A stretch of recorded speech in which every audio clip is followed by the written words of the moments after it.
तो ये कहानी एक राजा की। जब राजा अपने यात्रा के लिए राज्य को छोड़कर जाने वाले थे तो सभी गांव वाले राजा को पानी की जहाज तक छोड़ने आए। जैसे ही राजा पानी की जहाज पर चढ़ने लगा तो गांव का एक आदमी आया और राजा से बोला, राजा साहब, जब आप जंगलों में जाओगे तो वहां पर एक 2 फुट का आदमी मिलेगा, तो आप उसे मारे बगैर आगे मत जाना। राजा यह सुनकर नाव में चढ़ गया और 2 दिन के बाद राजा जंगलों में पहुंच गया।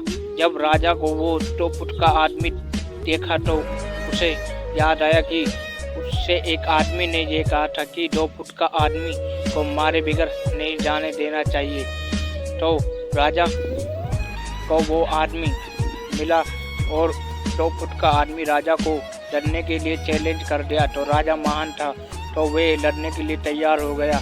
वे 2 फुट का आदमी राजा से हार गया और राजा ने यह कहकर छोड़ दिया कि ये 2 फुट का आदमी, इसे मारने में मेरी क्या मानता है। तो राजा आगे चल दिया।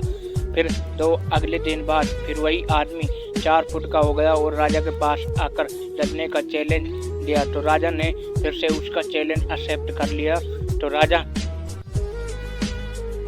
उसे फिर दोबारा हरा दिया। तो यह कहकर छोड़ दिया कि इसे 4 फुट के आदमी को मारने में मेरी क्या मानता है। फिर वही आदमी 2 दिन के बाद आया। अब वो आदमी 6 फुट का हो चुका था।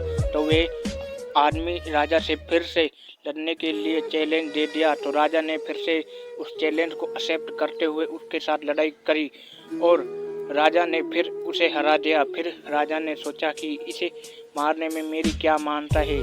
फिर राजा और आगे चल दिया। फिर कुछ दिनों बाद वो आदमी राजा से बड़ा बलवान हो गया।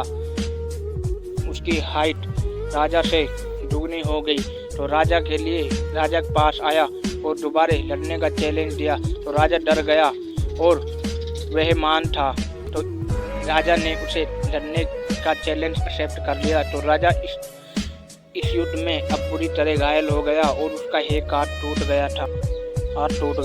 और राजा कौन था? राजा एक महान था। तो राजा ने इस बार उसे जड़ से मार दिया। और इस कहानी से हमें यह शिक्षा मिलती है कि हमारे जीवन में कितनी ही छोटी प्रॉब्लम हो उसे सॉल्व करनी चाहिए, क्योंकि हमारे आने वाली ज़िंदगी में वही छोटी प्रॉब्लम बहुत बड़ी प्रॉब्लम हो सकती है। तो मैं यही आशा करता हूँ कि तुम छोटी से छोटी प्रॉब्लम को हल करते जाओ ताकि एक्सपीरियंस हो जाए। चाहे कितनी ही बड़ी प्रॉब्लम हो उससे तुम निपट सकते हो। तो मैं मिस्टर दिनेश कुमार, अगर आप मेरी आवाज़ पहली बार सुन रहे हो तो कृपया कर इस वीडियो को सब्सक्राइब कर